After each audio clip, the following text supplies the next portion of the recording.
Šiame vaizdo įraše analizuosime pokyčius Malio aukso sektoriuje. Čia Malis tapo pasaulinės aukso karštinės centru, pritraukdamas daugelio šalių dėmesį.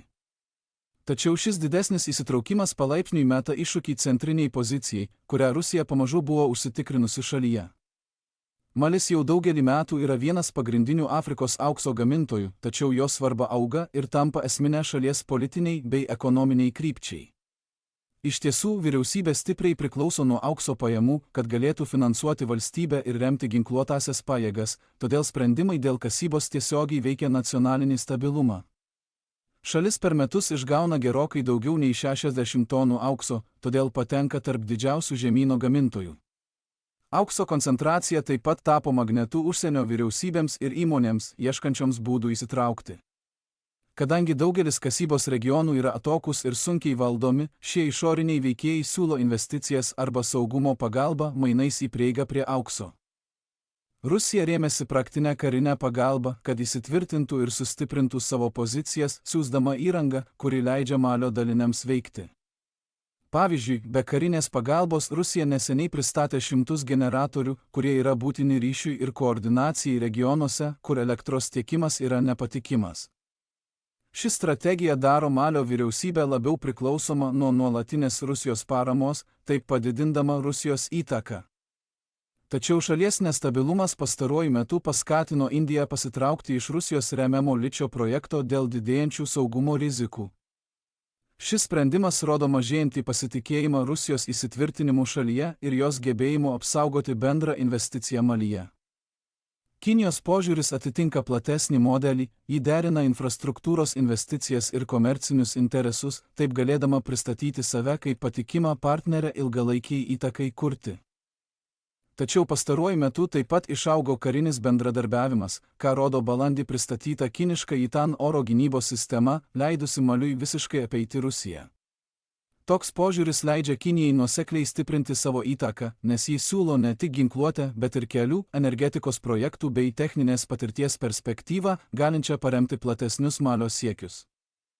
Turkija taip pat sustiprino savo įsitraukimą, suteikdama modernizuotus Akinci dronus, kurie Maliui suteikė naujų žvalgybos ir smūgio galimybių. Šis bendradarbiavimas dronų srityje taip pat sukuria ilgalaikius ryšius mokymų ir priežiūros srityse, stiprindamas Turkijos strateginį buvimą visame Sahelyje. Didėjanti užsienio įtaka paskatino Malio vyriausybę įkurti naują valstybinę kasybos įmonę Sopamim, žyminčią lūžio tašką Malio aukso pramonės valdyme. Ši įmonė valdys visas valstybės akcijas kasybos projektuose, pakeisdama ankstesnę sistemą, kai skirtingos ministerijos ir vietos pareigūnai kontroliavo atskiras sektoriaus dalis. 2023 metų kasybos kodeksas jau buvo padidinęs Malio valstybės dalį iki 30%, tačiau naujoji struktūra suteikė vyriausybei labiau vieningą ir stipresnę poziciją derantis su užsienio investuotojais. Valdžia taip pat pradėjo griežtinti kontrolę kasybos vietose, parodydama ketinimą centralizuoti sprendimų priėmimą ir užtikrinti, kad aukso pajamos tiesiogiai patektų valstybei, o ne būtų išskaidytos per vietinius susitarimus. Nacionalizacijos tikslas nėra automatiškai išstumti užsienio žaidėjus, bet priversti juos iš naujo apsvarstyti, kaip jie veikia Malyje, nors kai kurie gali sumažinti savo įsitraukimą, jei pajus, kad taisyklės tampa pernelyg nenuspėjamos arba jei manys, kad saugumo situacija daro investicijas pernelyg rizikingas.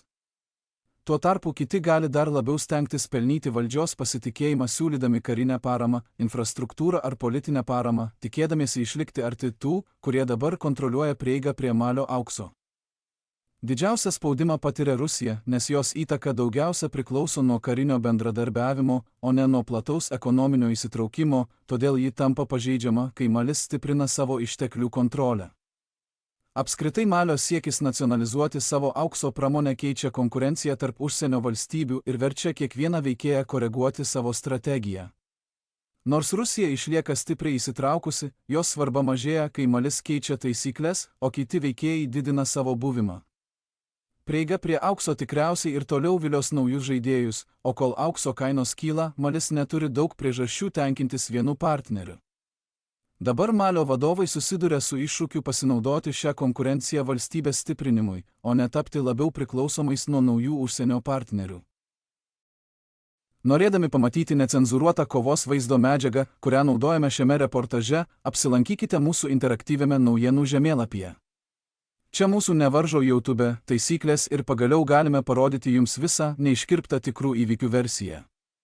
Tačiau dar svarbiau, šis žemėlapis suteiks jums prieigą prie visų mūsų reikšmingų įvykių analizių, kurios gerokai pranoksta tai, ką galime įtraukti į trumpus kasdienius vaizdo įrašus. Galiausiai, oficialiai pristatome 2 mūsų interaktyvaus žemėlapio kartą. Tai, ką dabar matote savo ekrane, yra gerokai patobulinta ir daug galingesnė žemėlapio versija, turinti dar daugiau pažangių funkcijų ir naujienų analizės įrankių. Naujojo žemėlapio pristatymo proga taip pat skelbiame 50% nuolaidą visiems prenumeratos planams. Pradedant vos nuo $4,99, jūs ne tik gausite išskirtinę prieigą prie žemėlapio, bet ir atrakinsite visus mūsų išskirtinius strateginius atnaujinimus, fronto apžvalgas ir strateginės geopolitikos vaizdo įrašus. Tad apsilankykite nuorodoje aprašyme ir tapkite išskirtiniu mūsų bendruomenės nariu.